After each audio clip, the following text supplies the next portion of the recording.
جو مسئلہ ہے جس کا ذکر حضرت مفتی صاحب دامت برکاتہ نے کیا، تو فوراً آپ اپنے دماغ میں اسے مکی مسجد میں جو کچھ ہوا ہے وہ عبدالرشید کے نام کے آدمی کا کچھ، اسے بالکل فائل اس کی دماغ میں اوپر مت رکھیے، ایک دم اس کا نام نہیں آئے گا۔ اخیر میں موقع ہوگا تو ہم 5 منٹ اس کا بھی نام لے لیں گے، ورنہ تو بنیادی فکر یہ ہوگی کہ کوئی یہ فتنہ کوئی نیا نہیں ہے، یہ آ رہے ہیں، بڑھ رہے ہیں، اور تیار رہیے اور زیادہ ہیں۔ یہ ہم نے تھوڑی سی بات کر لی کہ ہم اتنی دیر بات کریں گے اور اس موضوع پر بات کریں گے۔ اب دعا کریں کہ اللہ پاک ہمیں صحیح کہنے کی توفیق دے اور ہم سب کو سمجھ کر عمل کی توفیق دے۔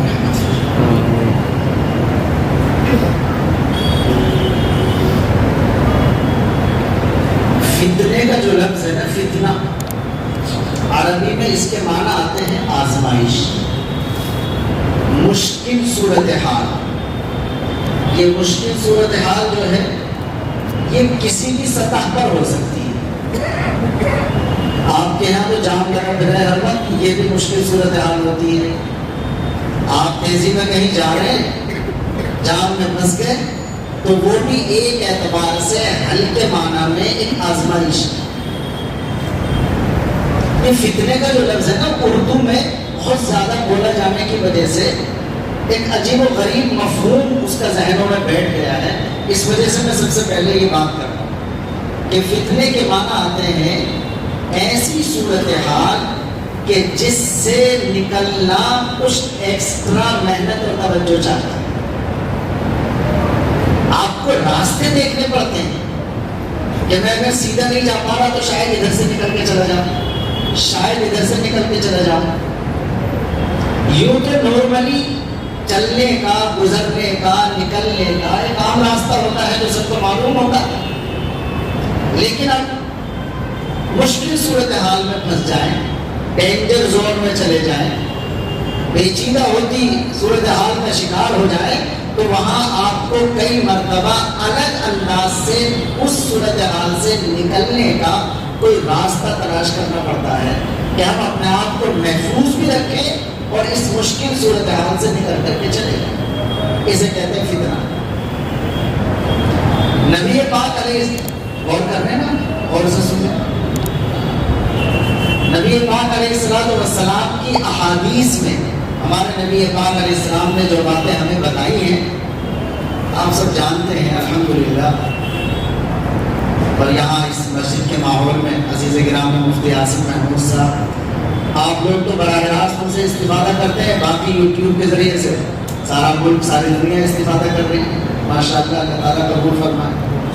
تو میرے خیال میں کچھ زیادہ کچھ کہنے کی ہمیں ضرورت نہیں ہے، یہ ماحول بنایا ہے۔ ہمارے نبی پاک علیہ السلام کی جن احادیث میں یہ لفظ استعمال ہوا ہے، فتنہ یا فتنے، جسے عربی میں فتنون کہتے ہیں، ان تمام روایتوں کو، یعنی سمجھئے 99% روایتوں کو ہمارے محدثین نے اپنی کتابوں میں جہاں لکھا ہے اس کے اگلے قدم پر جو چیپٹر آتا ہے وہ قیامت کا۔ آپ بخاری پڑھیں، مشکات پڑھیں، مسلم پڑھیں، نام لینا اس وجہ سے آسان ہے کہ اب تو ہمارے سب نوجوان جانتے ہیں بخاری مسلم، الحمدللہ۔ کسی بھی کتاب کو آپ یوں پڑھیے تو آپ پڑھتے جائیں گے، پاکی کا بیان، نماز کا بیان، زکوٰۃ کا بیان، روزے کا بیان، فلاں کا بیان، فلاں کا بیان، بالکل اخیر میں جائیں گے تو جن محدثین نے ہمارے نبی پاک علیہ السلام کی احادیث کو جمع کیا ہے ان میں سیکنڈ لاسٹ چیپٹر آتا ہے فتنوں کا، اور لاسٹ چیپٹر آتا ہے قیامت کی علامتیں اور پھر قیامت۔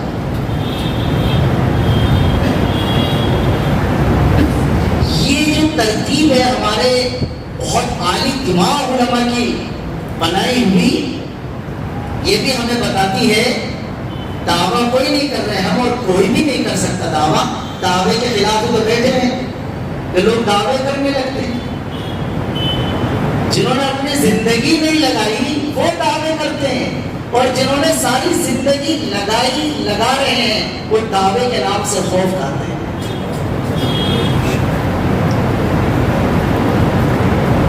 اور کوئی دعویٰ نہیں ہے، لیکن احادیث کو اگر پڑھا جائے تو یہ علماء موجود ہیں، ان سے پوچھئے اور پڑھیے کہ لگتا یہ ہے کہ دنیا دی اینڈ زون میں داخل ہو گئی۔ 40 سال 50 سال 100 سال 200 سال اس سے کوئی لینا دینا نہیں۔ قریب ہونے کا جو لفظ ہے نا، ہم تو اب بول رہے ہیں، ہمارے نبی پاک علیہ السلام کے زمانے کے 1400 سال کے بعد قیامت کے لیے قریب کا لفظ تو 1400 سال پہلے قرآن نے بھی بولا ہے، حدیث نے بھی بولا ہے۔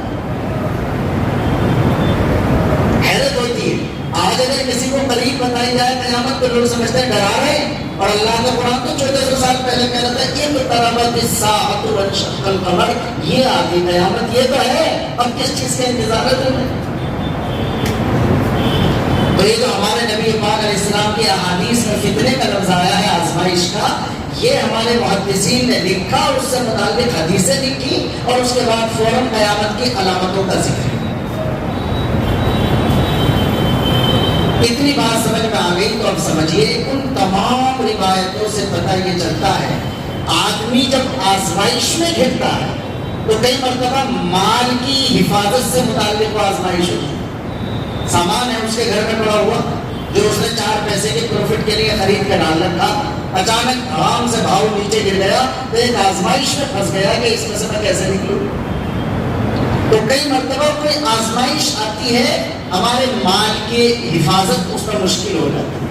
کئی مرتبہ ایسی آزمائش میں بندہ گر جاتا ہے کسی قریبی رشتہ دار سے اپنی رشتہ داری کی حفاظت کرنا مشکل ہو جاتا ہے۔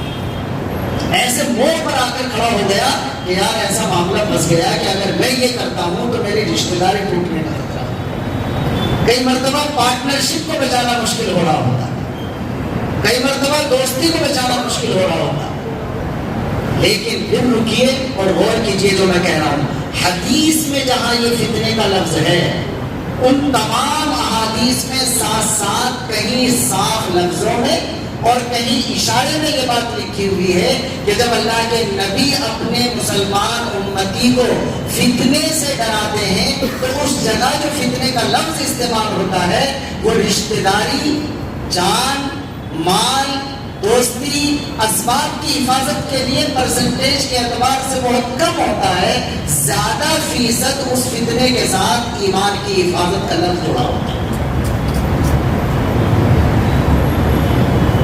اس 10 منٹ کی میری گفتگو کے بعد سوچئے کہ اس پر مجھے تقریر کرنے کی ضرورت نہیں ہے کہ ایک مسلمان کو یہ سمجھنا چاہیے کہ میری سب سے بڑی دولت میرا ایمان ہے۔ ظاہر ہے کہ ہمارا یقین ہے کہ یہی تو ہماری سب سے بڑی دولت ہے، یہی صحابہ کی سب سے بڑی دولت تھی، یہی ہماری سب سے بڑی دولت ہے اور یہی تمام ایمان والوں کی قیامت تک سب سے بڑی دولت رہے گی۔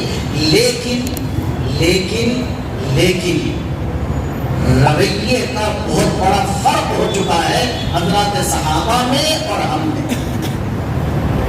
حضرات صحابہ وہ ہیں جن کے ایمان کو اللہ کے قرآن نے آئیڈیل، معیار، نمونے کا ایمان قرار دیا۔ جب یاد آ گئی آیت تو کیا کروں؟ پڑھنی پڑے گی۔ اللہ نے فرمایا فَإِنْ آمَنُوا بِمِثْلِ مَا آمَنْتُمْ بِهِ فَقَدِ اهْتَدَوْا۔ کمال کی آیت ہے، یعنی جب قرآن اترتا ہے تو وہ ڈائریکٹ کئی مرتبہ اللہ اپنے نبی سے بات کرتا ہے، لیکن اس آیت میں تو براہ راست نبی سے نہیں بلکہ نبی کے صحابہ سے بات ہو رہی ہے۔ تم کا لفظ آ رہا، تم فَإِنْ آمَنُوا، اللہ تعالیٰ یہ کہہ رہا ہے کہ یہ جو ساری دنیا کے وہ لوگ ہیں جو ایمان نہیں لائے، اگر یہ ایمان لے آئیں اور کیسا ایمان لے آئیں؟ بِمِثْلِ مَا آمَنْتُمْ بِهِ، اسی طرح کا ایمان جس طرح کا ایمان تمہارا ہے، فَقَدِ اهْتَدَوْا، اس میں کہتے ہیں گارنٹی کی بات ہے یہ کہ پھر وہ بھی سیدھے راستے پر پڑتے ہیں۔ تو ایک طرف صحابہ کا ایمان اتنے اعلیٰ درجے کا ہے، لیکن صحابہ اپنے ایمان کے کمزور ہونے سے متعلق جتنا ڈرتے تھے، علماء نے لکھا ہے، ایک تابعی ہیں حضرت حسن بصری، وہ فرماتے ہیں کہ میری اپنی زندگی میں جتنے صحابہ سے ملاقات ہوئی، میں نے ہر صحابی کو اپنے ایمان کے بارے میں نفاق سے ڈرتے ہوئے پایا۔ اور وہ تو مشہور ہے کہ آپ نے سب نے پڑھا ہوگا، حضرت حنظلہ نام کے جو صحابی ہیں کہ وہ ہمارے نبی کی مجلس میں ہوتے تھے، جیسا آپ شب تزکیہ میں آپ ہیں، تو جب ہوتے کسی کے پاس تو ایسا لگتا ہے جیسے دل کا تار اللہ سے جڑنا ہے، اور جب اپنی دکان پر جا کر بیٹھ جاتے ہیں، گھر میں چلے جاتے ہیں، تو لگتا ہے کہ وہ والی کیفیت باقی نہیں رہی۔ اتنا سا محسوس کیا حضرت حنظلہ نے اپنے گھر بیوی بچوں میں جا کر کہ جب میں مسجد نبوی میں اللہ کے نبی کے پاس ہوتا ہوں تو دل کی کیفیت کچھ اور ہوتی ہے، اور جب گھر میں آ جاتا ہوں تو دل کی کیفیت کچھ اور ہوتی ہے، اور کہیں کچھ یا سامنے کچھ اور پیچھے کچھ، اسی کا نام تو نفاق ہوتا۔ یہ خیال آیا اور گھبرا گئے اور کہنے لگے کہ حنظلہ منافق ہو گئے۔ حسن بصری فرماتے ہیں اتنے معیار کے ایمان والے صحابہ میں سے ہر ایک اپنے ایمان کے بارے میں فکر میں رہتا تھا، ڈرتا رہتا تھا، اور کوئی صحابی مجھے ایسا نہیں ملا جو اپنے ایمان کے بارے میں ڈرتا نہ رہتا۔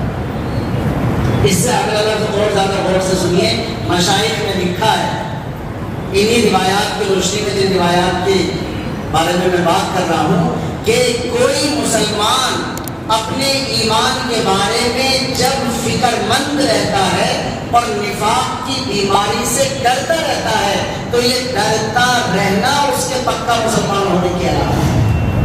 اور جب کوئی اپنے ایمان کے بارے میں بے فکر ہو جاتا ہے، مطمئن ہو جاتا ہے، تو یہ اپنے ایمان کے بارے میں بے فکر ہو جانا یہ دراصل منافق ہونے کی علامت ہے۔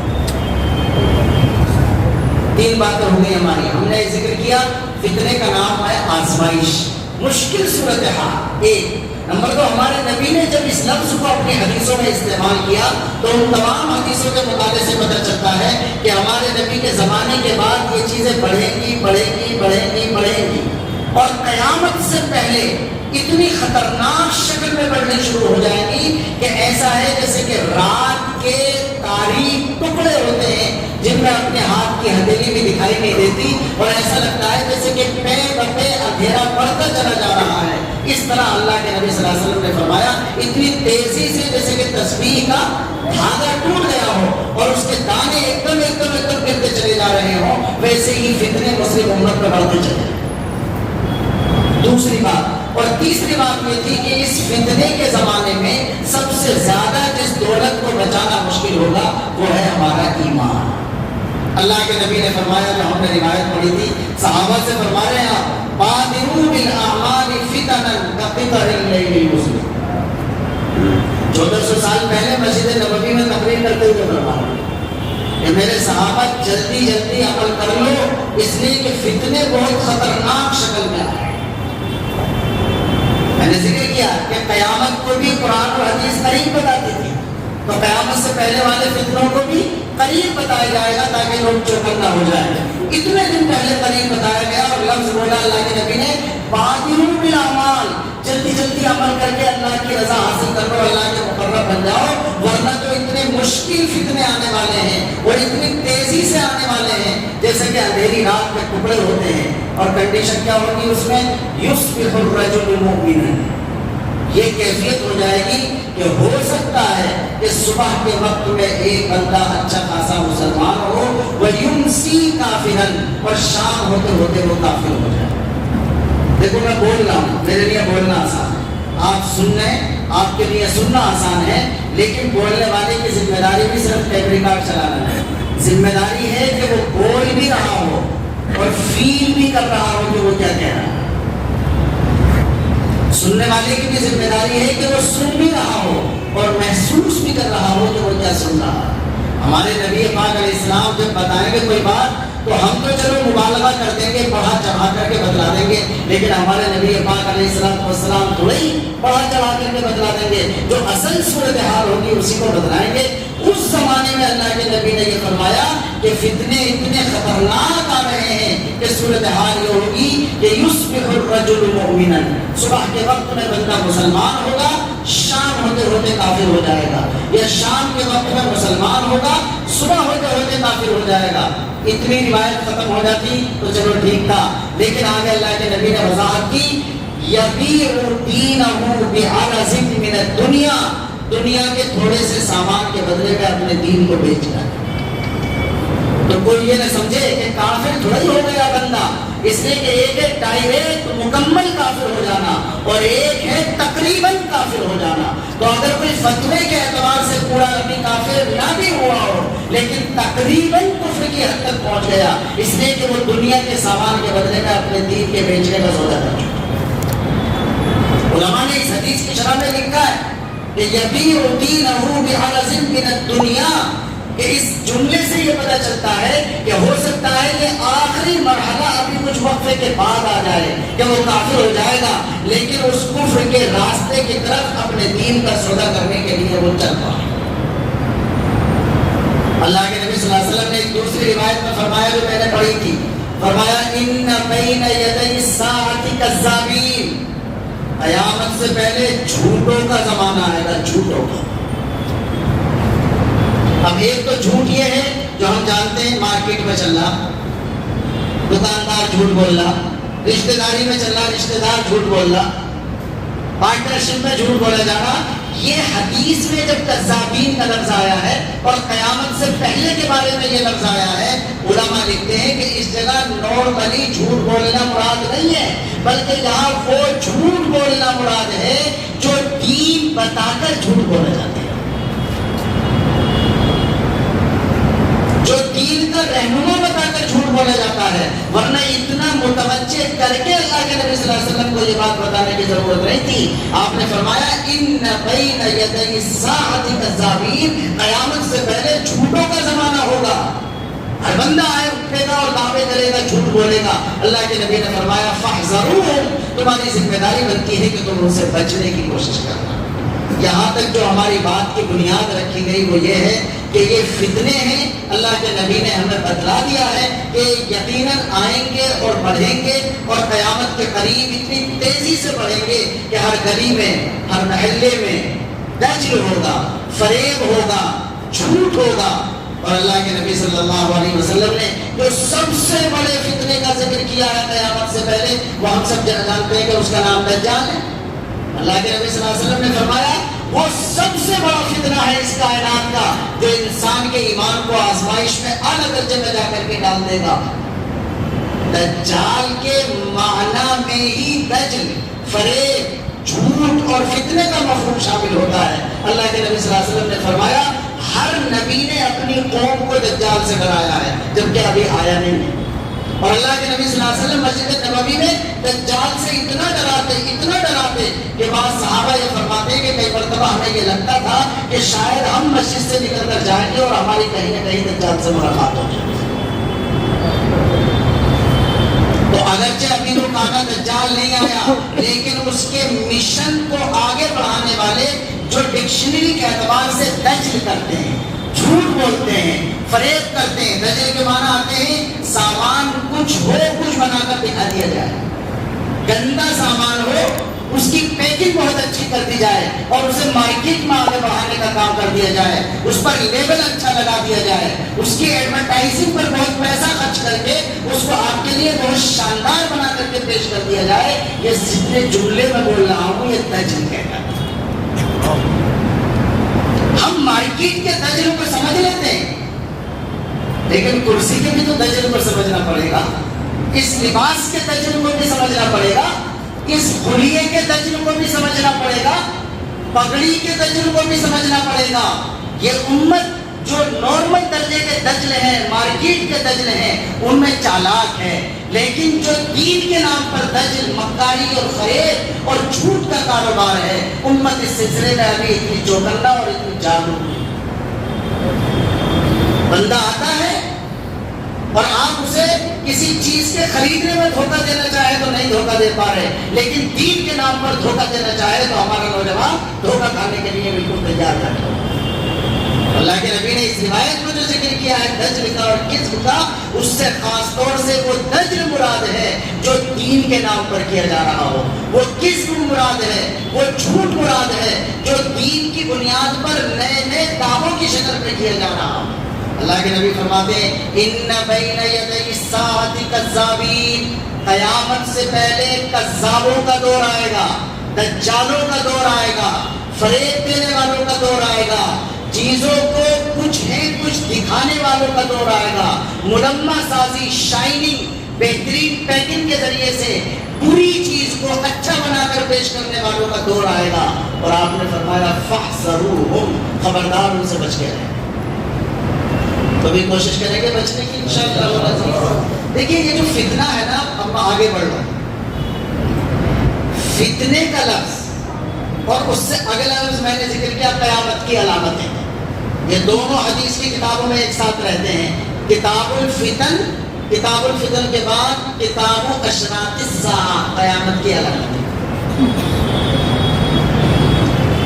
ذرا اور توجہ دیجیے گا، آدھی بات میری ہو گئی ہے۔ جب ہم اپنے آپ ہمارا بڑھاپا آتا ہے نا، تو بڑھاپا اپنے آپ میں ایسی چیز ہوتا ہے کہ بلا وجہ بھی آدمی بیمار ہونے لگے، ڈس بیلنس ہونے لگتا ہے پرسنلی۔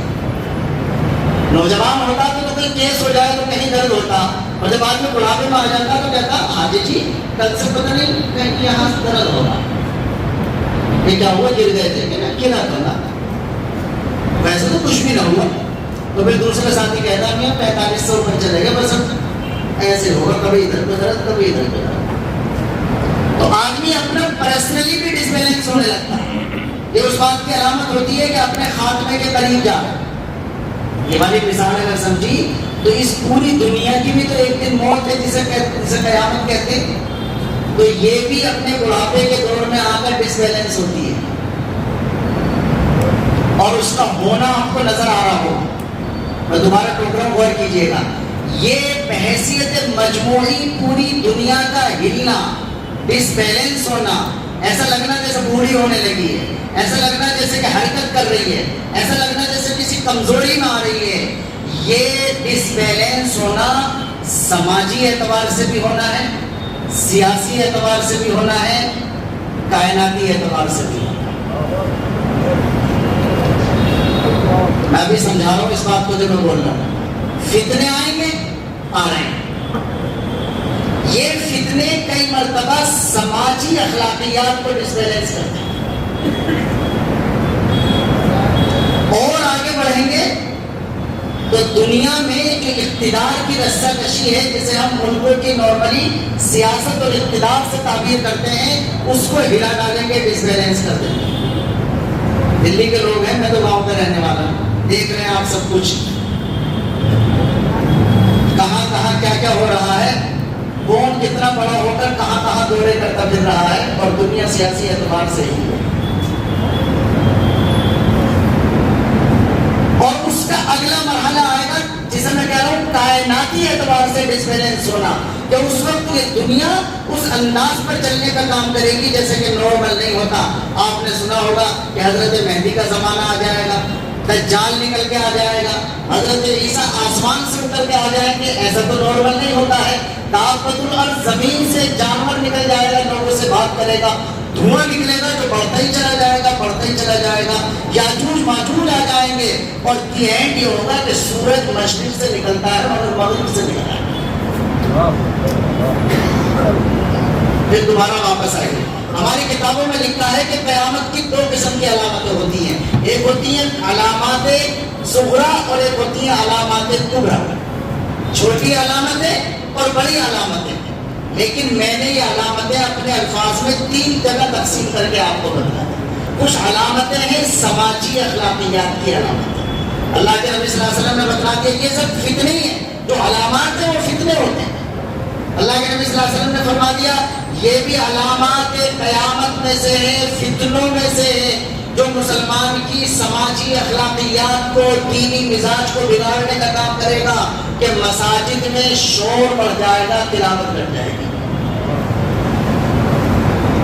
اللہ کے نبی نے فرمایا کہ بندہ اپنی بیوی کا فرما بردار ہو جائے گا، اپنی ماں کا نافرمان ہو جائے گا، بندہ اپنے والد سے دور ہوتا چلا جائے گا، اور اپنے دوست سے قریب ہوتا چلا جائے گا۔ یہ میں اس پہ زیادہ ڈیٹیل میں نہیں جا رہا ہوں، یہ وہ علامات ہیں جو سماجی اخلاقیات کی علامات ہیں۔ ان علامتوں کو تو پورا ہو چکے برسوں گزر گئے۔ اس وقت جس دور میں ہم جی رہے ہیں یہ درمیانی درجے کا فیض ہے، اس میں سیاسی اعتبار سے اتھل پتھل ہے، اس میں دینی اعتبار سے جو فتنے ہیں وہ بہت زیادہ بڑھتے چلے جا رہے ہیں۔ سماجی اخلاقیات کا تو جنازہ کب کا نکل چکا۔ آپ نے یہ کتابوں میں بھی پڑھا ہوگا نا جمعوں کی تقریر میں بھی علماء سے سنا ہوگا نا، جس روایت کی میں نے 2-3 چیزیں ذکر کی نا، کہ بیوی کا فرما بردار، ماں کا نافرمان، اس میں اللہ کے نبی صلی اللہ علیہ وسلم نے 15 چیزیں بتلائی ہیں، اور وہ 15 ہمارے علماء نے جب سے ہم ہوش سنبھالتے ہیں ہم نے بھی سنی ہے اور خوب بیان سنا ہوگا. ایسا ہوگا، ایسا ہوگا، ایسا ہوگا، ایسا ہوگا، اور وہ سب کچھ ہو چکا. اس وقت جو فیس چل رہا ہے یہ سیاسی اعتبار سے دنیا کے ڈسبیلنس ہونے کا، اور ایمان اور کفر کے مسائل کے اعتبار سے ہمارے عقائد کے ڈسبیلنس ہونے کا. کہ جن کے ہاتھ میں دنیا کی سیاسی اعتبار سے لگام ہے انہوں نے اس کو ہلا ڈالا، اور جو لوگ مسلمان کے ایمان کا سودا کرنے کے لیے نئے نئے دعوے لے کر سامنے آ رہے ہیں انہوں نے ایمان کو اور مسلمان کے اسلام کو بالکل ہلا ڈالا. یہ روایات سے پتہ چلتا ہے کہ یہ سب سے خطرناک دور ہے ایمان کے بچانے کے لیے. ایک اعتبار سے ایمان ان جھوٹے لوگوں سے کمزور ہوگا، اور اس کا فائدہ وہ لوگ اٹھائیں گے جن کے ہاتھ میں سیاسی اعتبار سے دنیا کی طاقت ہوگی، اور بندہ اپنے ایمان کا سودا کر کے اپنے لیے چند لقموں کا انتظام کرے گا اور چند گھونٹ پانی کا انتظام کرے گا. اللہ کے نبی صلی اللہ علیہ وسلم نے فرمایا وہ دور اتنا خطرناک ہوگا کہ بندہ اپنے ایمان پر باقی رہنے والا ایسا ہوگا جیسا کہ اپنے ہاتھ کے ہتھیلی پر انگارہ رکھنے والا. ایک روایت میں اللہ کے نبی صلی اللہ علیہ وسلم نے ارشاد فرمایا کہ عنقریب، دیکھیں عنقریب کا لفظ ہے، جو قریب کا لفظ قرآن میں آتا وہ اس روایت میں عنقریب کا لفظ ہے. یوشک ان یکون خیر مالی مسلمی غنم. ان قریب وہ زمانہ آ رہا ہے کہ ہو سکتا ہے کہ مسلمان کا بہترین سرمایہ صرف بکریاں رہ جائیں. ذرا غور سے سنیے گا اس بات کو. ابھی میں یہ نہیں کہوں گا کہ آپ سب لوگ دلی سے چلے جائیں اور اپنے گاؤں میں رہنے لگیں، لیکن وہ آ رہا ہوں اس کی طرف. حیرت ہوتی ہے. امام بخاری نے اپنی کتاب میں اس سلسلے کی جو چند روایتیں ہیں ان پر عنوان لگایا ہے باب التعرض فی الفتنہ. فتنے کے زمانے میں سادہ زندگی گزارنے کا، یعنی اپنے لائف سٹائل میں دیہاتی بن جانے کا باب. باب التعرض فی الفتنہ، فتنوں کے دور میں، آزمائش کے دور میں سادہ زندگی گزارنے کا باب، اپنے لائف سٹائل میں دیہاتی طرز زندگی اختیار کرنے والے کا باب. میں دوبارہ کیوں ٹوک رہا ہوں کہ حدیث تو جناب رسول اللہ صلی اللہ علیہ وسلم کی ہے، لیکن اس کے مضمون کو دنیا کے ہمارے سب سے بڑے محدث امام بخاری رحمۃ اللہ علیہ نے جس انداز پر سمجھا ہے، اور انہوں نے باب لگایا ہے کہ فتنوں کے زمانے میں دیہی طرز زندگی اختیار کرنے کا باب.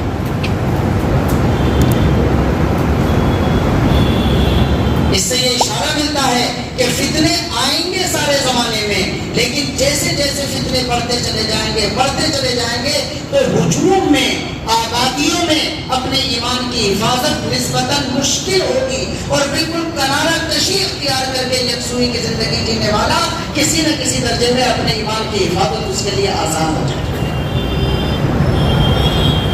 میں نے ذکر کیا جو فتنے ہیں سماجیات کے اعتبار سے ایمان کو کمزور کرنے کے وہ پورے ہو چکے. دوسرا فیز اس وقت چل رہا ہے جس میں ایمان کی حفاظت کرنا بہت زیادہ مشکل ہوتا جا رہا ہے. میں نے 2 نام لیے. سیاسی اعتبار سے جبر ہوگا کہ کہا جائے گا گھر واپسی ہوگی تب ایمان ہے، نہیں تب رہ سکتے ہیں، تب زندگی ہے، ورنہ تو زندگی نہیں. اور ہمارے سماجی داخلی اعتبار سے جھوٹے مہدی پیدا ہو جائیں گے، جھوٹے نبوت کا دعویٰ کرنے والے پیدا ہو جائیں گے، جھوٹے الہام کا دعویٰ پیدا کرنے والے پیدا ہو جائیں گے، جھوٹے دین کو بگاڑنے والے، دین کے نام پر بگاڑنے والے پیدا ہو جائیں گے. تو اس طرح اندر خانہ ہمارا ایمان کمزور ہوگا، اس کے بعد طاقت کا طوفان آئے گا اور وہ ایمان کا سودا کر کے چلا جائے گا. یہ دوسرا فیز ہے. 2 باتیں ہماری مکمل ہو گئی. اب ذرا آگے کی طرف آتے ہیں. یہ جو فتنے آتے ہیں اس کا سبب کیا ہوتا ہے اور اس سے بچنے کے لیے تدبیر کیا ہے، یہ 2 باتیں ہو رہے ہیں اور ہماری بات ختم ہو رہی ہے. جتنی بات ہم نے کر لی اسے دوہراتے ہیں. ہم نے یہ کہا کہ فتنہ کوئی ڈرنے کی ضرورت نہیں اس لفظ سے، اس کا مطلب ہوتا ہے آزمائش. یعنی آپ جو بے فکری کے ساتھ چلتے چلے جا رہے ہیں، جب ایک آزمائش میں مشکل صورتحال میں آتے ہیں تو تھوڑا سا دماغ لگا کر ایکسٹرا محنت کر کے دیکھنا پڑتا ہے کہ اس سے بچ نکلنے کا راستہ میرے لیے کیا ہو سکتا ہے۔ اسے فتنہ کہتے ہیں۔ اللہ کے نبی نے اگلی بات بتلائی کہ یہ فتنے شروع ہو گئے، بڑھیں گے، بڑھتے چلے جائیں گے، اور جتنا قیامت کی طرف جائے گی دنیا اتنا تیز بڑھیں گے۔ اس کا مطلب یہ ہر حال میں آئیں گے، پیغمبر علیہ السلام نے فرمایا۔ اور اللہ کے نبی نے اگلی بات یہ ارشاد فرمائی کہ ان فتنوں کا جو اصل ٹارگیٹ ہوگا وہ مال نہیں ہوگا، بلکہ وہ اصل ٹارگیٹ مسلمان کا اسلام اور ایمان ہوگا۔ پھر اس کے بعد احادیث کی روشنی میں نے بتلایا کہ کچھ فتنے ایسے آئیں گے جو سماجی اعتبار سے ہمیں کمزور کر دیں گے، ایمان کی اخلاقیات کے اعتبار سے وہ ہم کمزور ہو چکے ہیں۔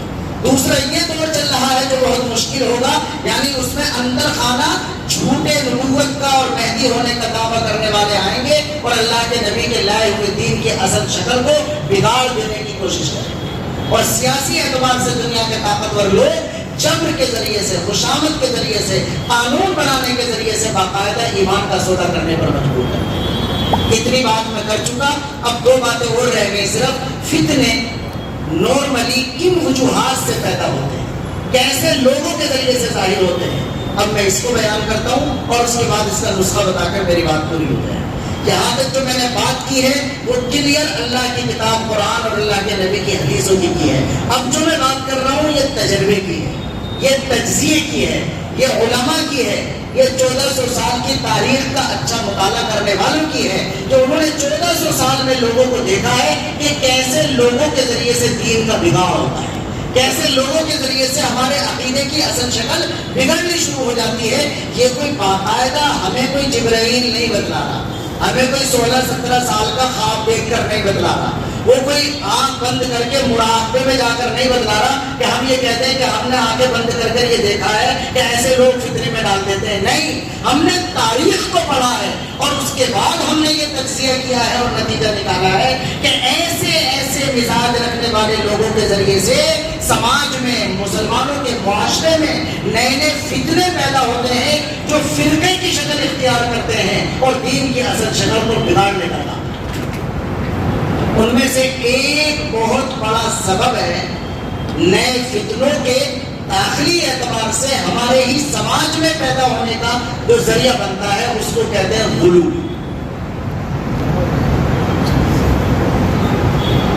غلو کے معنی آتے ہیں کسی بھی چیز کی جو اصل جینوئن پوزیشن اور حیثیت ہے اس سے اس کو بڑا کر کے دکھا۔ اب ذرا غور کیجئے گا، یہ آخر کی طرف آ رہا ہوں بالکل، یہ غلو ہوتا ہے۔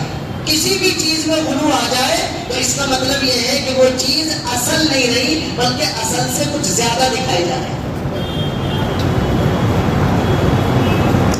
پوری تاریخ یہ کہتی ہے کہ جس بندے کے اندر غلو کا مزاج پیدا ہو جائے گا وہ کہیں نہ کہیں دین کی اصل صورت پر برقرار نہیں رہے گا، بلکہ وہ مسلمانوں کے لیے فتنے کا سبب بنے گا، اور اس کا فتنہ دیکھتے دیکھتے وقت گزرتے باقاعدہ ایک فرقے کی شکل اختیار کر۔ میں سمجھا پا رہا ہوں اپنی بات، لیکن تھوڑا اس کو بانٹیے۔ نمبر 1، غلو اگر عبادت میں ہوگا فتنہ کھڑا ہو جائے گا۔ غور کیجئے گا، عبادت اللہ سے قریب کرنے والی اعلیٰ درجے کی چیز ہے، لیکن عبادت میں بھی اگر بندہ غلو میں جائے گا تو اس کا مطلب وہ دین کی اصل شکل نہیں ہے۔ ایک حدیث سے صرف اشارہ کر رہا ہوں، اور حضرات صحابہ کی حدیث ہے۔ صحابہ کے بارے میں تو تصور بھی نہیں کیا جا سکتا کہ وہ نبی پاک علیہ السلام کے دین کو اپنی مرضی سے اور ارادے سے کچھ کم یا زیادہ کرنا چاہیں گے، نعوذ باللہ من ذالک۔ ایک صحابی تو آتے ہیں اللہ کے نبی سے پوچھتے ہیں کہ مجھے بتائیے ایمان کسے کہتے ہیں، اسلام کسے کہتے ہیں، فلاں کسے کہتے ہیں، فلاں کسے کہتے ہیں، مشہور حدیث ہے۔ اللہ کے نبی نے بتلا دیا، صحابہ بھی بیٹھے ہوئے تھے، وہ دیہات کے آئے تھے، ایک صحابی انہوں نے پوچھا، اور پھر اس کے بعد جب اللہ کے نبی سے انہوں نے پوچھ لیا تو یہ کہہ کے جانے لگے کہ بس جتنا تم نے بتا دیا ہے اس میں نہ میں کمی کروں گا اور نہ زیادہ کروں گا، بس میں تو اسی پر عمل کروں گا۔ یہ ہے صحابی کا مزاج۔ اللہ کے کے نبی نے باقاعدہ اس کو اپریشیٹ کیا کہ یہ بندہ جو یہ کہہ کر کے گیا ہے کہ میں اس میں نہ کمی کروں گا نہ میں اس میں اضافہ کروں گا، یہ اتنا کر لے یہی اصل ہے، اور یہ گیا جنت میں، جنت پکی ہو رہی ہے۔ صحابی کا مزاج تو یہ ہے، لیکن وہ صحابی، ذرا روایت سنی ہوگی آپ نے، پڑھی بھی ہوگی، لیکن ہم پرانی باتیں کرنے کے عادی ہیں، دوبارہ یاد کر لیجیے۔ جیسے ہوتے ہیں نا کہ آپ اپنے بڑے مولانا کے بارے میں ذکر کریں کہ ہمارے مولانا مفتی صاحب، مولانا ارے وہ تو بہت نیک آدمی ہے بھائی، جنت میں اگر چلے جائیں گے وہ تو بہت VIP ہوں گے، ہمارا تو درجہ بہت نیچے رہ جائے گا۔ تو ایک مرتبہ 3 صحابی آپس میں، ساتھی ہے صحابی تو اس کا معنی ساتھی کیا آتے، وہ بیٹھ کر یہ بات کر رہے تھے کہ بھائی ہمارے نبی تو بہت اعلیٰ درجے کے نبی ہیں، یہاں تو ہمیں حضور کے ساتھ رہنا ملنا ہے، لیکن جنت میں کیسے ملے گا حضور کے ساتھ رہنا؟ کہ ہمیں کچھ ایکسٹرا محنت کرنی چاہیے جس سے ہم اللہ کے نبی کے پاس پہنچیں۔ میں سمجھا پا رہا ہوں حدیث، غور کریں۔ تو آپس میں بات چل رہی تھی ایسی، تو ایک بولا بھی میں یہ کرتا ہوں کہ یار میں تو پورے سال روزے رکھوں گا، پورے سال روزے رکھوں، کوئی بھی دن میں چھوڑوں گا نہیں بلکہ روزے رکھوں گا۔ اب آپ سب لوگ بیٹھے ہیں، بتائیے روزہ رکھنا کتنی اچھی بات ہے، عبادت، اعلیٰ درجے کی عبادت۔ کاش میں واپس تھوڑا آہستہ ہوتا ہوں، رک رہا ہوں، غور کرنا، دوبارہ ٹوک رہا ہوں، غور کرنا کہ غلو صحابی کے بارے میں یہ تصور بھی نہیں کیا جا سکتا کہ وہ ارادہ کر کے غلو کرے گا، لیکن نبی تو نبی ہے، جب آپ کو پٹری پر کسی چیز کو رکھنا رہتا ہے تو بہت چوکنا رہنا۔ صحابی ذکر کر رہے ہیں محبت سے کہ ہم کیسے کچھ اپنی محنتوں کو بڑھائیں، وہ تو بہت نیک ہے، نبی ہے، ہمارا کیا ہوگا؟ ایک نے کہا میں ایسا کرتا ہوں میں تو روزے ہی رکھوں گا، دوسرے نے کہا روزے تم نے لے لیے تو میں کیا کروں گا بھائی، جب میں ایسا کرتا ہوں میں پوری رات نفل پڑھا ہوں، پوری رات نفل تہجد۔ تیسرے نے کہا کہ بھائی ایک نے روزے لے لیے ایک نے نفل لے لیے پوری رات کے، میں کیا کروں گا؟ تو اس نے کہا اعتزل النساء، میں شادی نہیں کروں گا بھائی، میں اپنی ریاضت مجاہدہ مشقت اٹھاؤں گا، اپنی نفسانی خواہش کو پورا نہیں کروں گا، اس کے بدلے میں اللہ سے امید رکھوں گا کہ مجھے کوئی بڑا درجہ مل جائے۔ یہ تینوں باتیں کر رہے تھے اور پیغمبر علیہ الصلوۃ والسلام نے سن لی، آپ نکل کے تشریف لائے۔ اللہ اکبر۔ پیغمبر علیہ السلام نے جب سنا کہ میرے شاگرد محبت میں، دین کی محبت میں، عبادت کی محبت میں اپنے درجے کو بڑا کرنے کے لیے کتنے اندر سے، لیکن میں کتنی گلے کی طاقت لگا لوں یہ مضمون کہنے کے لیے، لیکن آپ غور کریں کس جذبے سے ان تینوں ساتھیوں نے یہ بات کی ہوگی کہ ایک کہہ رہا کہ میں تو بس روزے ہی رکھوں گا، دوسرا کہہ رہا کہ میں تو بس نمازیں پڑھوں گا پوری رات، تیسرا کہہ رہا میں اپنی نفسانی خواہش کو مار دوں گا اور بالکل بڑا درجہ حاصل کرنے کی کوشش کروں گا۔ اللہ کے نبی سنتے ہوئے نکلے اور آپ نے کیا جملہ ارشاد فرمایا، أَلَكُمْ فِيَّ أُسْوَةٌ أَوْ كَمَا قَالَ عَلَيْهِ الصَّلَاةُ وَالسَّلَامُ۔ کیا جملہ ہے، أَلَكُمْ فِيَّ أُسْوَةٌ، کیا میں تمہارے لیے رول ماڈل نہیں ہوں؟ کیا میں تمہارے لیے آئیڈیل نہیں ہوں؟ کیا میں تمہارے لیے نمونہ نہیں ہوں؟ مجھے نہیں دیکھتے کہ میں نبی ہوں، انا اصوم و افطر، میں نفلی روزے بھی رکھتا ہوں اور میں نہیں بھی رکھتا، کبھی پیر کا رکھ لیا، جمعرات کا رکھ لیا، کبھی جمعہ کا جمعرات کا رکھ لیا، ہفتے میں 3 رکھ لیے، 4 نہیں رکھے، 4 رکھ لیے، 3 نہیں رکھے، مہینے میں 15 رکھ لیے، 15 نہیں رکھے، 20 رکھ لیے، 10 نہیں رکھے، 10 رکھ لیے، 20 نہیں رکھے۔ آپ میری زندگی کو نہیں دیکھتے کہ میں روزہ چھوڑ بھی دیتا ہوں اور روزہ رکھ بھی دیتا ہوں۔ أَلَكُمْ فِيَّ أُسْوَةٌ، مجھے نہیں دیکھتے کہ اصلی و ارقد، میں رات کو اٹھ کر نماز بھی پڑھتا ہوں، تہجد بھی پڑھتا ہوں، اور ہم نے پڑھا روایتوں میں کہ پیروں پر ورم بھی آ جاتا ہے، لیکن ہمارے نبی پاک علیہ السلام کے بارے میں ایک دوسرے صحابی کی روایت میں وضاحت ہے کہ پیغمبر کی عبادت اتنے اعتدال کے ساتھ تھی، اتنے تواضع کے ساتھ تھی، اتنے درمیانی درجے کے ساتھ تھی کہ اگر کوئی صحابی یہ دیکھنا چاہے کہ ہمارے نبی رات کو کیا سوتے ہیں کہ نہیں سوتے تو وہ سوتا ہوا بھی دیکھ لے گا، اور اگر کوئی یہ دیکھنا چاہے کہ ہمارے نبی رات کو تہجد پڑھتے ہیں کہ نہیں پڑھتے تو وہ تہجد پڑھتا ہوا بھی دیکھ لے گا۔ اور تیسرے نے کہا تھا کہ میں شادی نہیں کروں گا، تو آپ نے فرمایا أَلَكُمْ فِيَّ أُسْوَةٌ، کیا میں تمہیں نمونہ نظر نہیں آتا کہ اتزوج النساء، کہ ان سارے کاموں کے ساتھ ساتھ میں شادی شدہ زندگی جیتا ہوں، ان کے حقوق ادا کرتا ہوں۔ ہمارے نبی پاک علیہ السلام نے تسبیح لے کر پہاڑ پر بیٹھ کر جوگی بننا نہیں سکھلایا، بلکہ ان ساری ذمہ داریوں کے جھمیلے میں رہتے ہوئے ایسی زندگی گزارنا سکھایا جس پر اللہ کو پیار آ جائے اور اللہ کی رضا اور جنت حاصل ہو جائے۔ میں دوسری طرف چلا گیا، بتلا کیا رہا تھا میں، جب غلو پیدا ہوگا تو فتنہ آئے گا، جب فتنہ آئے گا تو فرقہ بن جائے گا، اور یہ غلو کسی دوسری چیز میں نہیں، اعلیٰ درجے کی اللہ کو راضی کرنے والی چیز عبادت میں بھی اگر غلو آ جائے گا تو یہ فتنہ بنے گا اور یہ کل کو فرقہ بنا کر کے کھڑا ہو جائے گا۔ ایک بندہ اتفاق سے چلا گیا کسی خاص دینی ماحول میں، اور اللہ نے اس کا مزاج بنایا کہ وہ 5 وقت کے بجائے تہجد اور اوابین بھی پڑھنے لگا۔ اب وہ آتا ہے اور اوابین پڑھتا ہے، ایک مفتی صاحب کو دیکھتا ہے کہ 2 سنتیں پڑھ کر چلے جاتے ہیں، تو یہی اس کے دل میں ایک لکیر لگ جائے گی نفاق کی، کہ وہ ایک مفتی کو اپنے آپ اپنی نظر میں کم سمجھنے لگے گا کہ اس نے 8-10 سال لگائے ہیں لیکن یہ اوابین نہیں پڑھتا ہے، ایسے بھی کوئی مفتی ہوتے ہیں۔ یہ وہ نفاق کی لکیر ہے جو یہ سوچنے والے کے دل میں پڑ گئی۔ بعض اعمال وہ ہیں جن کو کریے تو آپ کو ثواب ملے گا، لیکن نہ کرنے والے کو آپ اگر اس نظر سے دیکھیں گے کہ یہ بڑا خراب آدمی ہے جو نہیں کر رہا، تو اس سے بہتر یہ ہے کہ کم وقت تو بھی نہ کر، کم از کم دوسرے کو بری نظر سے تو لگے۔ ایک آدمی تہجد پڑھتا ہے، بہت اچھی بات ہے، لیکن وہ تہجد نہ پڑھنے والوں کو بری نظر سے دیکھتا ہے اور کم تر خیال کرتا ہے، تو اس سے زیادہ بہتر یہ ہے کہ تو بھی سوتا رہتا، نہ اٹھتا، تو تیرے حق میں زیادہ بہتر۔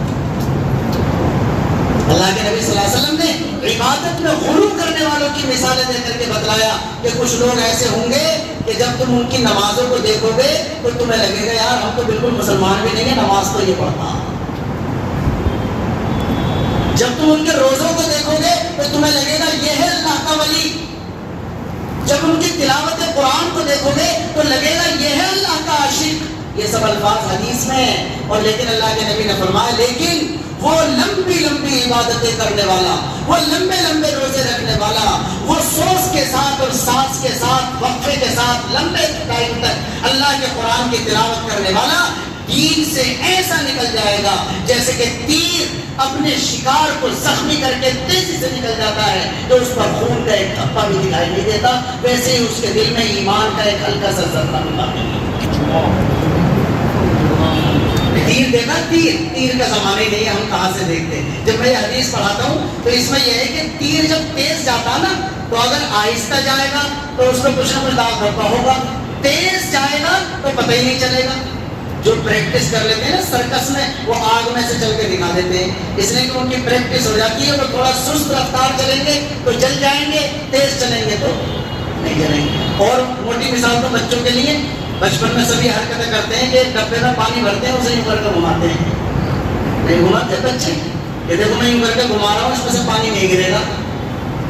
اب جو ہلکا گھمائے گا تو پانی گر جائے گا، لیکن اگر فل رفتار سے پورا گھمائے گا تو پھر پانی نہیں گرے گا۔ یہی موت کے کنویں والے اس میں چلاتے ہیں موٹر سائیکل، ہلکی چلائیں گے تو گر جائے گی لیکن تیز چلائیں گے تو نہیں گرے گی، وہ روانی کے اندر ایسے چلتی چلی جائے گی۔ اللہ کے نبی نے تیر کی مثال دی کہ تیر جب تیزی سے جاتا ہے تو شکار کو زخمی بھی کر دیتا ہے، ہو سکتا ہے شکار گر گیا ہو لیکن وہ زخمی کر کے تیزی سے نکل جاتا ہے، اور جو شکاری ہوتا ہے تیر چلانے والا وہ اسے اٹھا کے دیکھتا تیر کو، یہ پوری ڈیٹیل حدیث میں لفظوں میں اللہ کے نبی نے فرمایا وہ اٹھا کے دیکھتا، سوچتا ہے اس میں تو کوئی داغ دھبا ہی نہیں ہے، اس نے کسی شکار کو زخمی بھی کیا ہے کہ نہیں کیا، اس نے کہ اس پر کسی قسم کا خون کا دھبا نظر نہیں آیا۔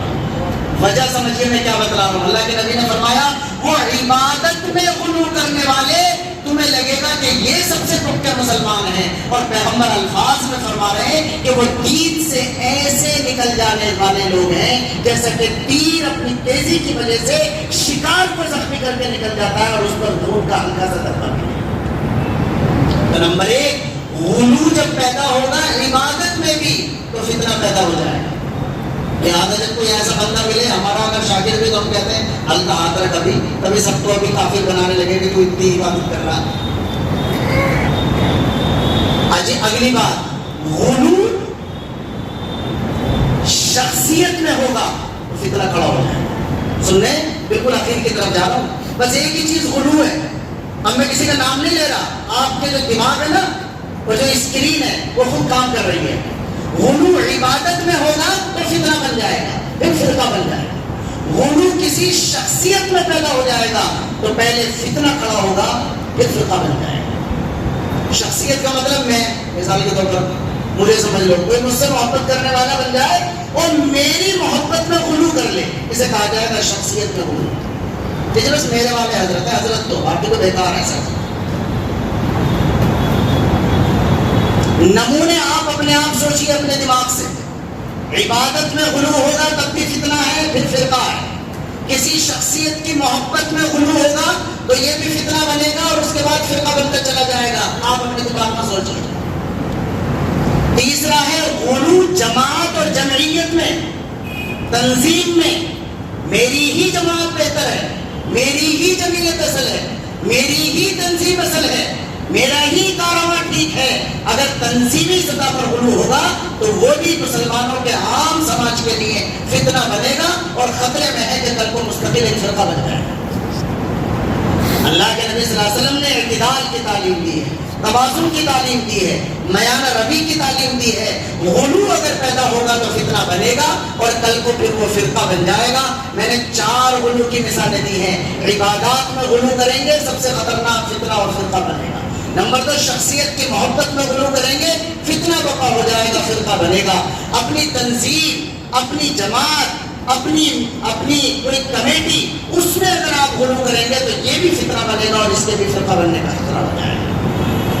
یہاں سب علماء موجود ہیں, یہ علماء کا مسئلہ ہے. بس ایک شعر سنا دیتا ہوں, زیادہ تفصیل میں نہیں جاتا, کہ ہر ایک شخص یہاں میر کارواں خود ہے.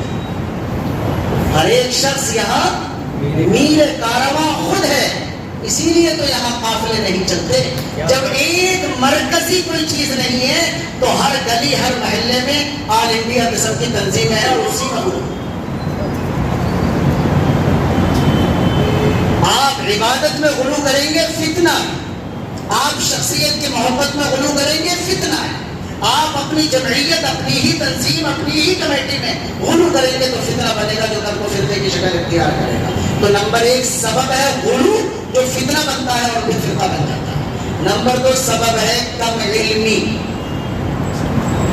نمبر 2 سبب ہے کم علمی, اور کم علمی کے ساتھ زیادہ علمی کا احساس یہ فتنے کو ایک دم بہت اعلیٰ پیمانے پر پہنچا دیتا ہے. آدمی جانتا نہیں. ایک فارسی کا شعر ہے, وہ کہتا ہے شاعر کہ ہر کس کے ندانت و بدانت کے او دانت در جہل مرکب ابد الدہر بمانت.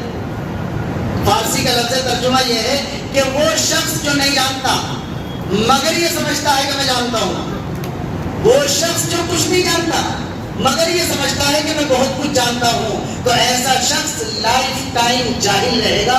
اس کے علم کے قریب آنے کا کوئی راستہ نہیں.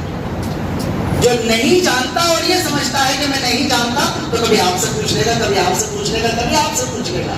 لیکن جو نہیں جانتا اور جانتا ہے یہ کہ میں جانتا ہوں, تو وہ کبھی بھی لائف ٹائم جاننے والوں کے پاس نہیں آئے گا. اور پھر اس کی یہ کم علمی اور بے علمی سماجی اعتبار سے لوگوں کے لیے فتنہ بنے گی اور کل کو فرقہ بن کر کھڑی ہو جائے گی. ٹھیک ہے جی, یہ بھی ہے کم علمی. حدیثوں میں اشارے ملتے ہیں. اللہ کے نبی صلی اللہ علیہ وسلم نے فرمایا کہ فتنوں کا زمانہ جب آئے گا تو علم اٹھا لیا جائے گا اور جہل کی, جہالت کی, نادانی کی کثرت ہو جائے گی, اور پھر لوگ جاہلوں کو اپنا پیشوا, اپنا مقتدا بنا لیں گے, اور وہ لوگ اپنے آپ بھی گمراہ ہوں گے اور پوری قوم کو بھی گمراہ کریں گے. تو کم علمی بھی ہے. ایک تیسری چیز اور ہے, اسے بھی یاد رکھیے, اس لیے کہ کم علم ہی سے فتنے اٹھتے ہیں یا غلو والے سے فتنے اٹھتے ہیں, ایسا نہیں ہے, بلکہ کہیں نہ کہیں اچھے خاصے علم والے بھی فتنے کا ذریعہ بن جاتے ہیں. تو غلو کی وجہ سے فتنے پیدا ہوتے ہیں. یہ جو آپ کا قریشی کا, چلیے نام لے لیتا ہوں میں, یہ جو آیا ہے یہ بنیادی طور پر اپنی دینداری میں غلو سے شروع ہوا. اپنی دینداری میں غلو سے شروع ہوا, اور اس پر اور کریلا نیم چڑھا کا کام اس کے علم کے غرور نے کر. کم علمی کے ساتھ علم کا احساس اور اپنی دینداری میں غرور وہ بڑھتا رہا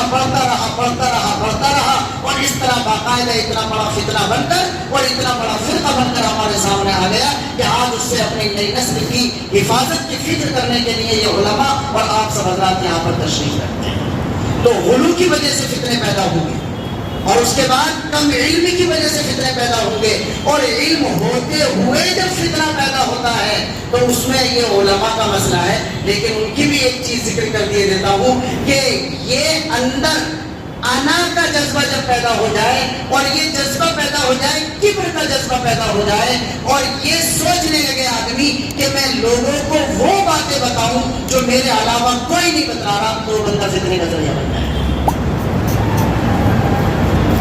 اگر ہمارے امام صاحب، میں مولانا صاحب، میں وہ عام باتیں کروں کہ فلاں مولانا بھی کر رہے ہیں، فلاں مولانا بھی کر رہے ہیں، فلاں مولانا بھی کر رہے ہیں، تو پھر فتنے کے پیدا ہونے کے اسباب واضح نہیں ہوتے۔ لیکن اگر میرے دل میں یہ چیز پیدا ہو جائے کہ میں تو کوئی ایسی بات بتاؤں گا جو آج تک کسی نے بتائی نہیں ہوگی، وہ وائرل ہوگی تو پتہ چلے گا کہ حضرت جی نے یہ والی بات بتلائی ہے، تو بنیادی طور پر یہ اندر کا جذبہ لوگوں کے لیے فتنے کا ذریعہ بن جائے۔ یہ خاص طور سے ادھر والوں کا کام ہے جو آپ بیٹھے ادھر، یہ اندر کا جذبہ پیدا ہو جانا کہ میں ایسی بات بیان کروں جو کوئی نہیں بیان کر رہا۔ تو اگر ایسی بات آدمی تلاش کرے گا جو دوسرا نہ بیان کر رہا ہو، 100 باتیں اس نے ایسی تلاش کر لی تو عین ممکن ہے 50 ٹھیک ہوں، 60 ٹھیک ہوں، لیکن 40 اس میں سے واقعتاً غلط ہوں گی۔ میں پھر بھی مارجن دے رہا ہوں کہ وہ جو ڈھونڈ کر نئی نئی باتیں بیان کرنے والا ہے، ممکن ہے 60 باتیں وہ ٹھیک ہوں، 70 باتیں چلو ٹھیک ہوں، لیکن جب آپ کا جذبہ ہی یہ بن گیا کہ مجھے تو ڈھونڈ کر ایسی باتیں بتانی ہیں جو دنیا میں کوئی اور عالم نہ بتا رہا ہو، تو آپ کے اندر کا جو یہ جذبہ ہے یہ امت کو فتنے میں ڈال دے گا۔ اس کی مثال بھی آپ اپنے دماغ میں سوچ سکتے ہیں۔ میں اپنی بات مکمل کر چکا، تقریباً 50 منٹ ہو گئے اور اب بس ختم کر رہا ہوں۔ میں نے بتلا دیا کہ فتنہ یہ اللہ کے نبی نے فرما دیا اور قیامت سے جڑی ہوئی چیزیں تازہ ہوتا چلا جائے گا، زیادہ آئے گا جس دور سے ہم گزر رہے ہیں۔ یہ فتنہ ہماری اخلاقیات کو ختم کرے گا۔ سماج میں بہت پہلے ہو چکا ہے، عقائد میں آج دور چل رہا ہے جو بہت خطرناک ہے، اور اگلا دور وہ آ رہا ہے جو سیاسی جبر کا ہے، جس میں یہ سختی ہوگی کہ آپ اگر ایمان پر ہیں تو جان نہیں بچے گی، اور اگر آپ جان بچاتے ہیں تو ایمان نہیں بچے گی۔ اللہ تعالیٰ ہم سب کی حفاظت فرمائے۔ پھر میں نے یہ ذکر کیا کہ یہ فتنہ دراصل ایمان ہی کے سودا کرنے کے لیے ہے۔ اسباب کے طور پر میں نے بتلا دیا، پھر دوہرا رہا ہوں، غلو ہوگا، فتنہ ہوگا۔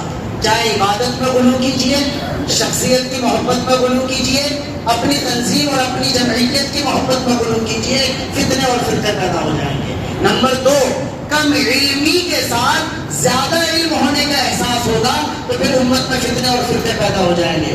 نمبر 3، علم ہونے کے باوجود جب یہ جذبہ پیدا ہو جائے گا کہ مجھے سب سے بڑا والا عالم بن کر دکھانا ہے اور مجھے لوگوں کو وہ باتیں بتانی ہے جو کوئی بھی عالم نہیں بتا رہا، تو ڈھونڈ کر نئی نئی باتیں اگر بتانے کا شوق ہوگا تو اگر 100 میں سے 60-70 ٹھیک ہوں گی تو کم از کم 25-30 الٹی بھی ہو جائیں گی، اور انہی کے ذریعے سے امت کے اندر باقاعدہ فتنے اور فرقے پیدا ہوتے چلے جائیں گے۔ تو میں سمجھتا ہوں کہ ہماری پہچان والی حص مضبوط ہوگی کہ نہیں ہوگی؟ ہم یہ پہچانیں کہ فتنے کہاں سے پیدا ہوتے ہیں۔ اور بالکل آخری بات یہ ہے کہ ظاہر ہے کہ ہمیں ان فتنوں سے اپنے آپ کو بچانا ہے۔ تو ایک حدیث میں مخرج کا لفظ ہے، مخرج۔ حضرت علی فرماتے ہیں کہ اللہ کے نبی نے تقریر کرتے ہوئے فرمایا، بھئی میں نے ارادہ کیا تھا 45-50 کا، لیکن میرا خیال میں 10-50 ہو گئے، ہو سکتا اگلے 10 منٹ میں میری بات پوری ہو جائے۔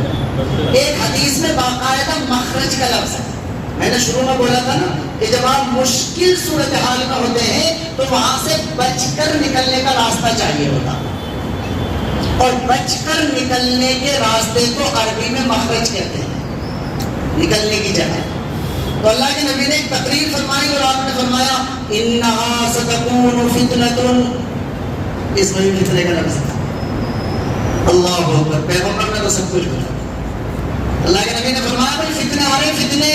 حضرت علی بھی موجود تھے، فرماتے ہیں، وہی نقل کرتے ہیں روایت کہ میں نے کہا فمن مخرج عنہا یا رسول اللہ، کہ اللہ کے نبی یہ تو آپ نے فرما دیا کہ فتنے آ رہے ہیں، اس کا مطلب ہم مشکل پر پھنسے تھے، لیکن ہمیں بس یہ بتلا دیے کہ بچ کے کیسے نکلیں گے، اپنے ایمان کو بچائیں گے کیسے۔ مخرج کا لفظ میں تو حیرت کرتا ہوں، قرآن نے یہ تقوی کے ساتھ لکھا ہے وَمَن يَتَّقِ اللَّهَ يَجْعَلْ لَهُ مَخْرَجًا، ادھر نہیں جا رہے ہیں۔ یہاں حضرت علی پوچھتے ہیں کہ فَمَا الْمَخْرَجْ، اللہ کے نبی یہ بتلائیے فتنے تو آگے نکلیں گے کیسے؟ تو اللہ کے نبی نے فرمایا کتاب اللہ، اللہ کی کتاب، اور اس کے بعد آپ نے کتاب اللہ سے متعلق ایسی تقریر فرمائی، اس نے کہ ہمارے نبی لمبی تقریر نہیں کرتے تھے، وہ جو تقریر ہے قرآن سے متعلق وہ بھی نارمل تقریروں کے مقابلے میں اچھی خاصی لگتی۔ اللہ کے نبی نے فرمایا اللہ کی کتاب، اللہ کی کتاب، اللہ کی کتاب، فتنوں سے بچ نکلنے کا راستہ اللہ کی کتاب ہے۔ بندہ خواب کے چکر میں پڑا ہوا،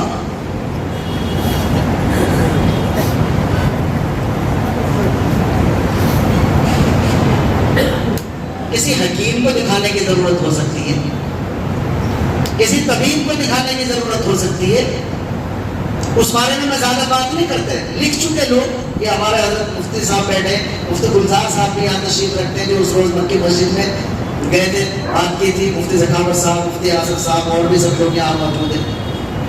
اللہ کے نبی طاقت کے ساتھ فرما رہے ہیں اللہ کی کتاب، فتنوں سے بچ نکلنے کا راستہ اللہ کی کتاب، اور اس کے بعد آپ نے ایک لفظ اور فرمایا ہوا حبل اللہ المتین، کہ جو اللہ کی کتاب ہے یہ اللہ کی مضبوط رسی ہے، یہ اللہ کی مضبوط رسی ہے، یہ اللہ کی مضبوط رسی ہے۔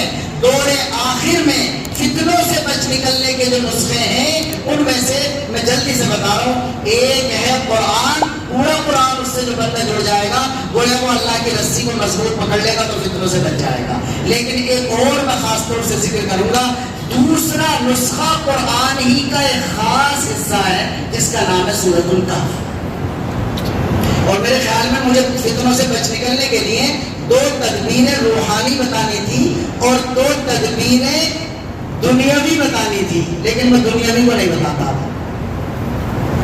موقع ہوگا تو چلو ذکر کر دوں گا۔ پہلے روحانی سنیے، فتنوں سے بچ نکلنے کے لیے آپ نے سنا، میں نے بتلایا کہ سب سے خطرناک جو دجل ہوگا، فریب ہوگا، فتنہ ہوگا وہ دجال کا ہوگا، اور جو اس وقت دنیا میں چل رہا ہے وہ اسی کے آنے کا ماحول بن رہا۔ یہ چھوٹے چھوٹے اس کے چیلے چپاٹے ہیں سارے کے سارے۔ اب آپ یہ مت کہیے گا کہ وہ انہیں باقاعدہ فون کر کے بتلا رہا ہے، چاہے باقاعدہ بتلا رہا ہو یا نہ بتلا رہا ہو، لیکن یہ جان رہے ہو یا نہ جان رہے ہو، لیکن کام اسی کا آسان کر رہے ہیں۔ ایسے مثال کے طور پر فور ایگزامپل ہمارا نوجوان، ہم اسے آج کل بولتے ہیں کہ یہ مغربی تہذیب کا ایسا بندہ بن گیا کہ گویا مغرب نے اسے کڈنیپ کر لیا۔ ہمارے نوجوان کو مغرب نے کیا کر لیا؟ کڈنیپ کر لیا۔ کوئی کہے کہ جناب کہاں کڈنیپ کر لیا؟ ہمارے پاس موجود ہے، ہمارے ساتھ کھا رہا، ہمارے ساتھ پی رہا، ہمارے گھر بیٹھ رہا، ہمارے یہاں سو رہا، لیکن اس کی پوری باڈی، اس کے پورے کپڑے، اس کا پورا وجود، اس کی ساری زندگی مغرب کی بے حیائیوں کا ایڈورٹائز کرنے میں لگی، اس کے کپڑوں سے ایڈورٹائز ہونے کا ہے، اس کے اپنے پورے وجود سے ایڈورٹائز ہونے کا ہے۔ تو اگرچہ باقاعدہ کڈنیپ نہیں کیا گیا لیکن پھر بھی کہیں نہ کہیں اپنے طرز عمل سے وہ کڈنیپ ہو گیا۔ ایسے ہی یہ لوگ اسی دجال کے راستے کو آسان کر رہے ہیں۔ نسخہ کیا بتلا رہا ہوں میں؟ ایک تو قرآن سے جڑنا، نمبر 2 قرآن میں بھی خاص طور سے کس سے جڑنا ہے؟ سورہ کہف سے۔ اللہ کے نبی نے فرمایا جس نے سورہ کہف کی شروع کی 10 آیتوں کی حفاظت کی، اللہ تعالیٰ اسے دجال کے فتنے سے محفوظ رکھے گا۔ بس اسی کو سمجھ لیجئے 5 منٹ میں صرف۔ اللہ کے نبی نے فرمایا جس نے سورہ کہف کی شروع کی 10 آیتوں کی حفاظت کی، اللہ تعالیٰ دجال کے فتنے سے اس کی حفاظت کرے گا۔ آپ نے پڑھا ہوگا اور بہت سے ساتھیوں کا معمول بھی ہوگا کہ ہفتے میں 1 مرتبہ پوری سورہ کہف کو پڑھنا چاہیے، جمعے کے دن پڑھنے کا معمول بنا لینا چاہیے۔ جمعے کا لفظ بھی غالباً حدیث ہے، اور روزانہ کے معمول میں سورہ کہف کی شروع کی 10 آیتیں شامل ہونی چاہیے۔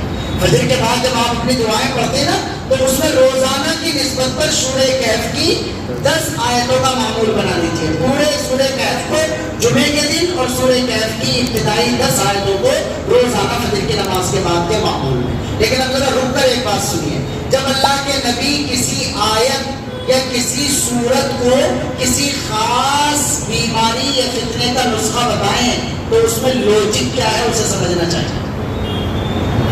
غور کیجیے گا، میں آخری بات کہہ رہا ہوں.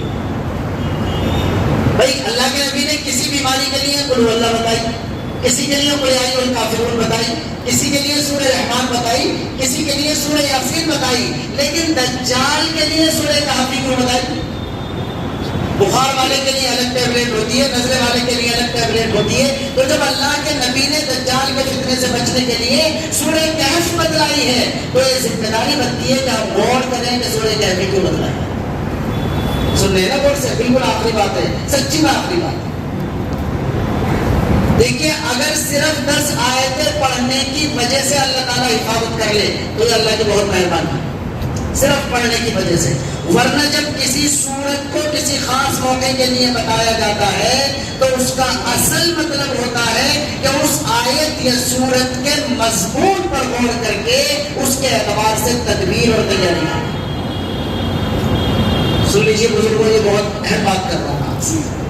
جب کسی آیت یا کسی سورت کو کسی خاص موقع کے لیے نسخہ بتایا ہمارے نبی صلی اللہ علیہ وسلم تو محض پڑھنے پر اگر اللہ تعالیٰ وہ پورا کام کر دے تب بھی بہت اچھی بات ہے. لیکن اصل مقصد یہ ہوتا ہے کہ ہم یہ غور کریں کہ اسی آیت کو کیوں بتایا ہے اس بیماری کے لیے، اسی سورت کو کیوں بتایا ہے اس بیماری کے لیے. دجال کے فتنے سے حفاظت کے لیے جب سورہ کہف کو بتایا اور سورہ کہف کی 10 آیتوں کو بتایا تو دراصل اس کا مقصد یہ ہے کہ اس کے مضمون پر غور کر کے اسی جیسی تدبیر اور تیاری کرنے کی فکر کرنا. اب کیوں ہے آپ جانتے ہیں، میں واقعہ نہیں سناؤں گا، سب جانتے ہیں اصحاب کہف کے ساتھ کیا تھا. جلدی سے بتاتا ہوں. جس علاقے میں وہ اصحاب کہف رہتے تھے نا، 7 لوگ نوجوان، اور اس میں نوجوان کا لفظ ہے، تو اس جگہ کا جو حکومت تھی وہ بھی غیر مسلم تھی اور جو ملک کی اکثریت تھی وہ بھی غیر مسلم تھی. اتنا ہی ہوتا تو ٹھیک ہے، پلس حکومت نے گھر واپسی کا قانون بھی بنا دیا کہ یہاں وہی رہ سکے گا جو گھر واپسی کرے گا، ورنہ نہیں رہ سکے گا. میں سمجھانے کے لیے یہ لفظ بول رہا ہوں، غور کرنا اب اس پر. Same condition. جب یہ صورتحال بن گئی تو بات وہی آ گئی کہ اگر جان بچاتے ہیں تو ایمان نہیں بچتا اور ایمان بچاتے ہیں تو جان نہیں بچتا. یہ اصحاب کہف کے ساتھ آیا. انہوں نے دیکھ لیا کہ یہ نوجوان ہیں، ان کے لیے قانون بنا دیا گیا. چنانچہ ان ساتھیوں نے مشورہ کیا کہ ہمیں کیا کرنا چاہیے. مشورے میں یہ طے پایا کہ یہاں رہیں گے تو ایمان نہیں بچے گا، اس وجہ سے یہاں سے ہجرت کرنی چاہیے، نکل جانا چاہیے. میں کیسے دل نکالوں؟ جہاں انہیں جانا تھا وہاں کا کہیں ویزا نہیں تھا، خالہ کا گھر نہیں تھا، یہ بھی نہیں پتا تھا کہ جائیں گے کہاں. یہ ہوتا ہے اصل ایمان کی حفاظت کی فکر کہ ایمان والی دولت کو بچانا ہے. فیوچر، مستقبل، اگلا مرحلہ اگر اندھیرے میں بھی ہے تب بھی ہماری ذمہ داری اتنا ہے کہ یہاں سے نکل جائیں، اس نے کہ یہاں ماحول میں جائیں. چنانچہ نکلے وہاں سے. قرآن کہتا ہے جب نکلے تو آبادی سے نکل کر گئے تو ایک پہاڑی علاقہ آیا، وہاں تک جاتے جاتے تھک گئے اور وہاں پر وہ لیٹ گئے تھوڑا آرام کرنے کے لیے. جیسے ہی آرام کرنے کے لیے لیٹے تو اللہ کو پیار آ گیا کہ یہ بندے اس مشکل سے نکلنے کے لیے جتنا کر سکتے تھے اتنا کر چکے. یہ وجہ یہ لفظ بول رہا ہوں، میں سوچ سمجھ کر بول رہا ہوں. اللہ کی مدد کا اصول ہے، یہ یاد رکھیے کہ آپ کسی مشکل سے نکلنے کے لیے مثال کے طور پر 100 میں سے 1% کر سکتے ہیں. اب اگر آپ یہ سوچیں کہ 1% کرنے سے کیا ہوگا، 99% تو مجھ سے نہیں ہوگا، تو انتظار کیجئے لائف ٹائم، اللہ کی مدد نہیں ہے. آپ اگر صرف اس مشکل سے بچنے کے لیے 1% بھی کچھ کر سکتے ہیں تو وہ 1% آپ کیجئے. اب اللہ اپنی طرف سے 99% کرے گا. یہ اصول ہے غیبی مدد کا. یہ نکلے وہاں سے اور نکل کر لیٹ گئے. اب اللہ کا کمپیوٹر چلتا ہے. اذ اول فتیۃ الی الکہف، آیت سنیے، آیت حل کر لیجیے. اذ اول فتیۃ الی الکہف، یہ نوجوان غار میں پہنچے، یہ ہے عمل. اذ اول فتیۃ الی الکہف، یہ ہے اپنی محنت، یہ ہے اپنے حصے کا کام، یہ ہے جتنا ہم کر سکتے ہیں وہ. اس آیت میں تینوں ہیں، پہلے عمل، پھر دعا، پھر غیبی مدد. ترتیب ہی یہ ہے.